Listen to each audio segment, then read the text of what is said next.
And now I will talk about the Ukraine-Russia war. The Ukraine-Russia war is a military conflict between Russia and Ukraine which broke out on February 24th, 2022 when Russian forces attacked Ukraine and penetrated its territory from the north, east and south. At the same time as the ground attack, the Black Sea Fleet imposed a blockade on Ukrainian ports. The invasion was the culmination of a low-intensity conflict between the two countries, which began in 2014 following the change of government in Ukraine when Russia unilaterally annexed the Crimean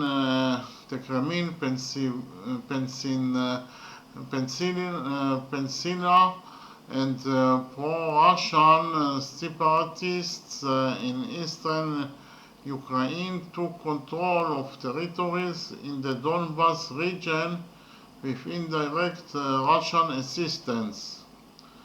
In the first 3 days of the invasion, the Russian advanced rapidly, mainly on the Belarus-Kiev axis and the Sumy region in northeastern Ukraine and in the Kherson region in the south of the country.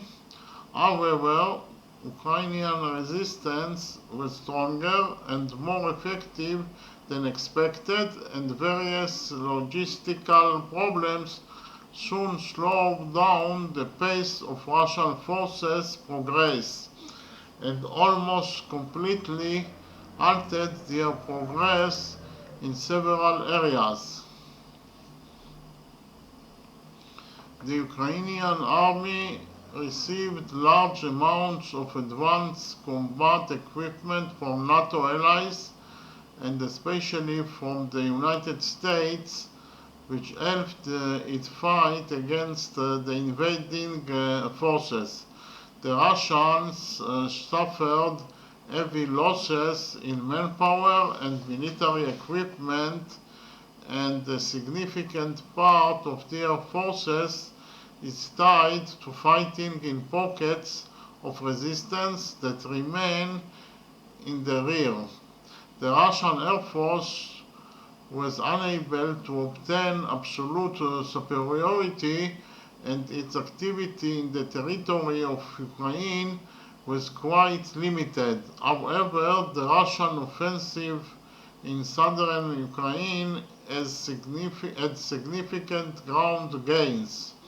By mid-March, the Russians had taken control of the southern part of Donetsk Oblast, most of the territory of Zaporizhia Oblast, and almost all of Kherson Oblast, creating a land continuum under their control from the border Russian to the Crimean Peninsula, except for the city of Mariupol, which was placed under siege. As the war continued, it assumed the character of an almost static war of mutual attrition. Beginning in mid-March, the Russian forces in northeastern Ukraine moved to defense, and the Ukrainians began to take the initiative in their own hands and carried out a series of counterattacks in those areas, as well as in Mykolaiv district in the south of the country, where the Russian attempt to extend their bridgehead west of the the Dnieper River failed. At the beginning of April 2022, the Russian army withdrew within a few days from almost all the territories it occupied in the northeast Ukraine in the districts of Kiev, Chernihiv, and Sumy. The Russian command began redeploying the forces which had been evacuated from those districts with the intention of concentrating the offensive effort in southeastern Ukraine and completing the takeover of the entire Donbass region. However, in mid-April, Ukrainian and Russian sources announced the opening of the second phase of the campaign, or the Battle for Donbass. In practice, no large-scale Russian attack was conducted in this area. The Russians continued to carry out a series of limited attacks, mainly in north of the Donbass, and the rate of their progress remained extremely slow, while the Ukrainians conducted the counterattacks mainly in the area of the city of Kharkiv. In the main Russian achievement during April was the capture of almost the entire city of Mariupol after heavy fighting.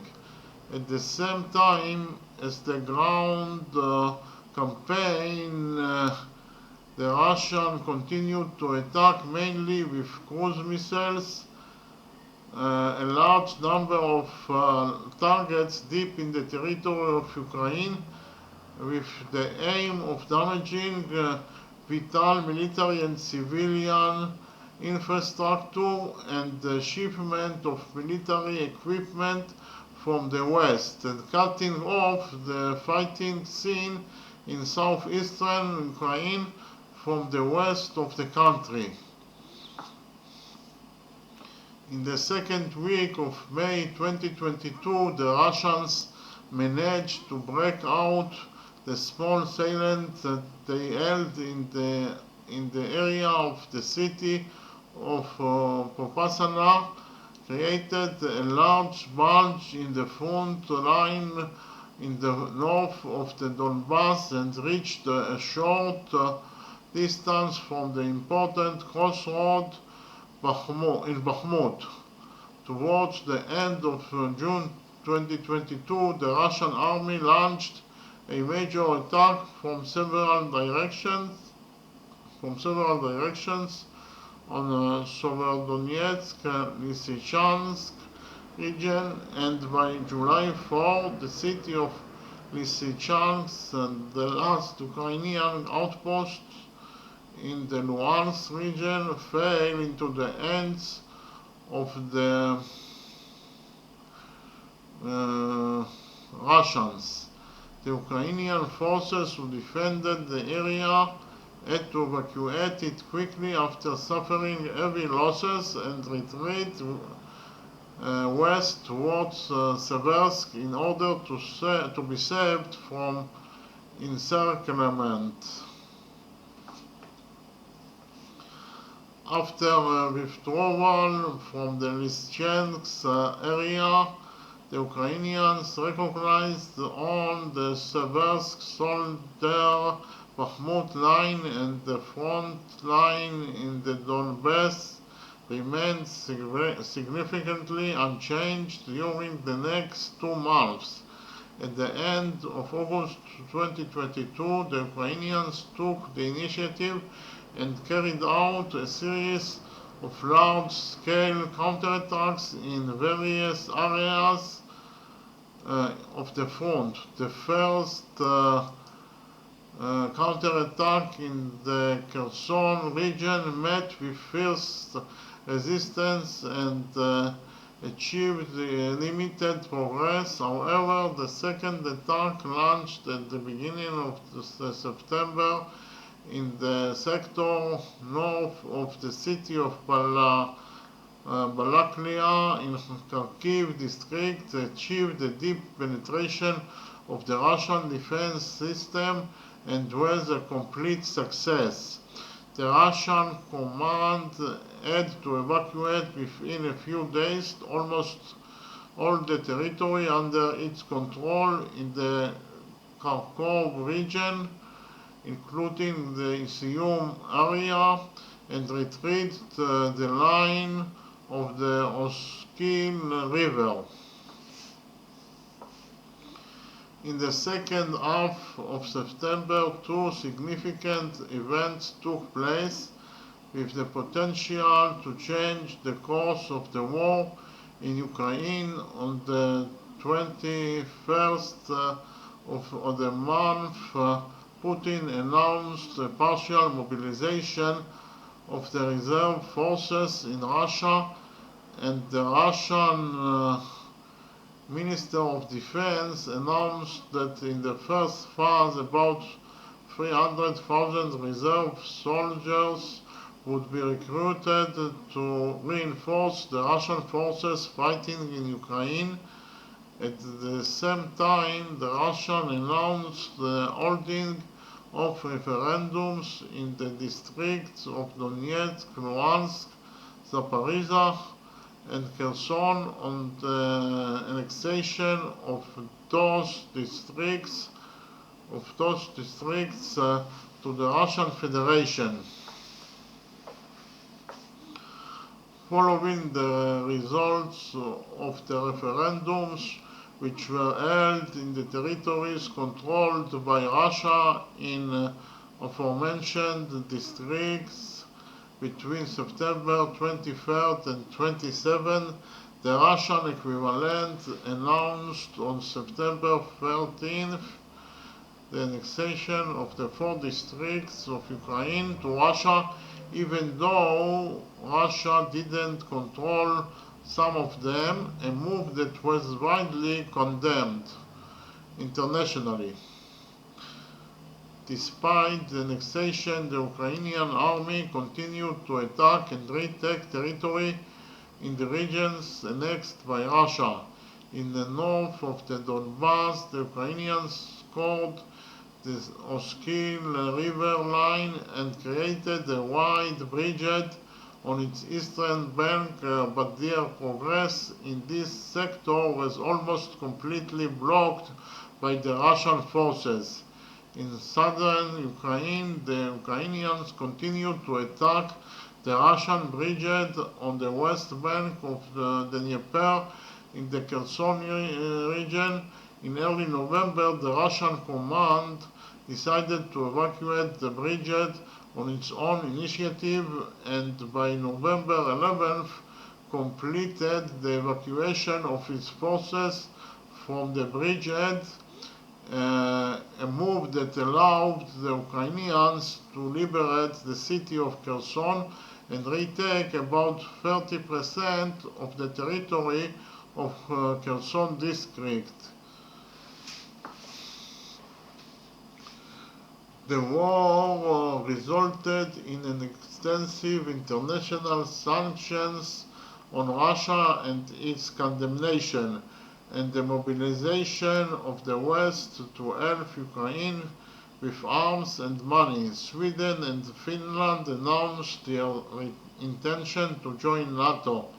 In the territories of Ukraine, evidence of acts of Russian atrocities against civilians on a large scale, which are being investigated as war crimes by Western and international bodies.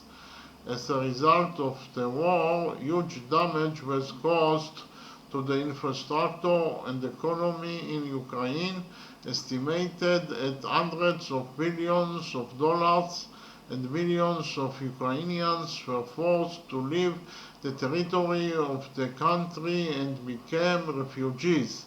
Ahead of the winter months, Russia has increased its attacks against infrastructure facilities throughout Ukraine.